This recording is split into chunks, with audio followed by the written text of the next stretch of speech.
Welcome back to the Armchair Quarterback, presented by Dreamland, Royal Furniture, and Coca-Cola Zero. Jeremy Burgess is with us from Homewood this week, going into the week 11 of the college football season, getting closer and closer to those important November games. Are you like me? November are the games you remember? Oh, yeah.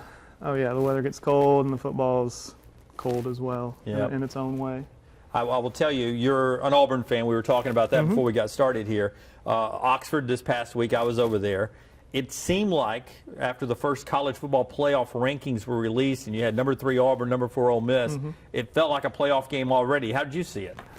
It was as close as I hope the playoff games are going to be. Yeah, it was that sort of atmosphere. One of the biggest crowds they'd had in Oxford, I believe. Yeah. And, yeah, everyone got what they tuned in to see, I suppose. It was a classic game, an elimination game for Ole Miss. Do you think they're done now with 2 losses? I think they're just about done. I think it's still technically possible that they can go to the championship in Atlanta, but a lot of stuff has to happen, I guess. Yeah. So, for Auburn, now let's talk good first. Sure. They find a way to win the game. The thing I kept hearing from Ole Miss fans as I was leaving, this is the luckiest team in college football history, dating back to last year. As an Auburn fan, do you see them as the luckiest or the most opportunistic team in college football history?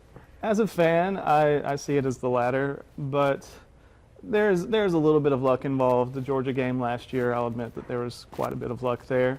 But what I think a lot of people aren't talking about is how much time was left. And Auburn hadn't been stopped at all in the second half, really. They had a minute and a half, 3 timeouts. I think they had plenty of time to at least get 3 points. How about that play? How about that play from Chris Frost, though? I mean, most people give up or they push him into the end zone. He knew the only way that he could keep him from scoring a touchdown was to stand him up, stop him right there on the 1-yard line. Tragic he breaks an ankle, but that's just effort. It is, yeah, and you got to get a few breaks to go your way to win the close games, and fortunately for Auburn, they did go their way. What is a downside, though, as an Auburn fan? You watched that game the other night. What's one you walk away going, oh no? I think it's still the defense. They looked great in the earlier half of the season and have started to come back to the past few years' form where you're just trying to outscore your opponent. So I think that there are still a few high-powered offenses left on the schedule for Auburn, and that's going to be the thing that keeps us nervous, I think. 30-plus points for either team. I think I saw where Auburn is 15-1 the last 10 years in shootout games like that. So are you ever really nervous when it's 33-31, 35-31? Less and less so the more they keep winning those types of games. For example, South Carolina last week, I know a lot of people were nervous. I didn't really feel that way. I felt that as long as they had the ball last or, were kept driving that way, they would come out on top. Do you think Bruce Pearl will play that type of exciting sport? I hope so. He's great. I'm really excited to see what he does at Auburn. It does seem very basketball-like since Gus got there, though, right? The offense back and forth? Yeah, a lot of points. Maybe they can outscore the basketball team at some point. That'd be nice. If you had a choice to dress up as Aubie, the old trees at Toomer's Corner, or Gus Malzahn for Halloween next year, which one would you go with? I like the sweater vests. I think I'd go with Gus. Pearl did a good impersonation of him. He did. Did you see that? He's great. He's a master of disguise. He's always coming out in some sort of costume. Playing it forward now, Auburn gets Texas A&M, then they get the trip to Georgia. With what happened to Georgia this past week, you still think the Auburn ending part of the schedule is still tough? Is there a team before Alabama that can sneak up, or you feel pretty comfortable now? Well, Georgia can win that game, of course. It's at home, and they're getting Todd Gurley back, so I don't think Auburn fans should overlook that by any means. But after the Florida game, I'm feeling more confident, and we'll see what happens with A&M. It could be another close game for Auburn, just like South Carolina was. So, you don't seem like a guy who eats a lot of barbecue, do you?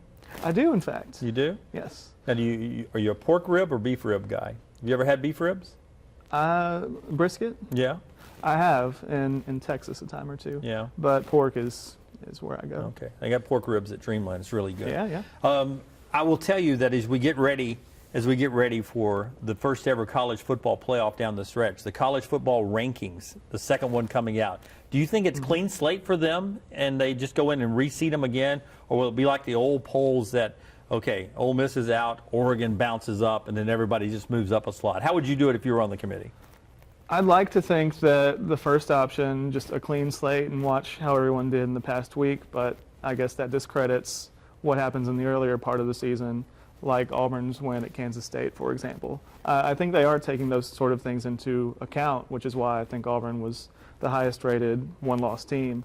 So I guess a balance of both would be the best possible scenario. Would you be okay? And I know maybe the Auburn fan in you says it's okay, but if Florida State wins all theirs, Mississippi State wins all theirs, could you see a scenario where they would say, look, Auburn also has beaten now Ole Miss, Georgia, and Alabama on the road. They didn't get to go to the SEC championship game, but that's more impressive to us than Florida State being unbeaten. Would you be okay with them jumping over unbeaten Florida State?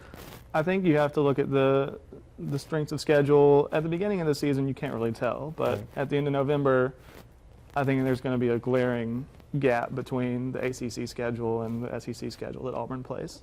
I love the 30 for 30s on ESPN, the promos. What if I told you? They always start out that way. What if I told you? Very serious. What if I told you Gus Malzahn coached 10 more years at Auburn and that's it? How many championships does Gus Malzahn have in 10 years? Keep in mind he's got 0 right now, but I'd say 2. 2. And we're talking nationals. Yeah. 2 national championships. I think the fact that he got there in his first year puts a pretty high precedent, and he's knocking on the door of a second one if a few things fall into place this year. Hopefully within that 10-year span, we might see Nick Saban retire, and it might be a little bit easier to take the crown from Alabama. But I'd say 2 would be what if I told good you? goal. What if I told you Nick Saban coached 10 more years? Maybe 1. Maybe in that, 1. in that instance, yeah. All right. Well, that's our armchair quarterback this week. Thanks to our folks at Dreamland Royal Furniture. You've got a nice recliner now to watch football games with. Absolutely. Thank you. And Coke Zero, all the gifts there. Enjoy Jeremy's time here. Don't forget to check out all the other armchair quarterbacks here on the website. Always act like it's the Brady Bunch, and they're all around us right here. Check them out. And come back and vote later on right here at WIAT.com.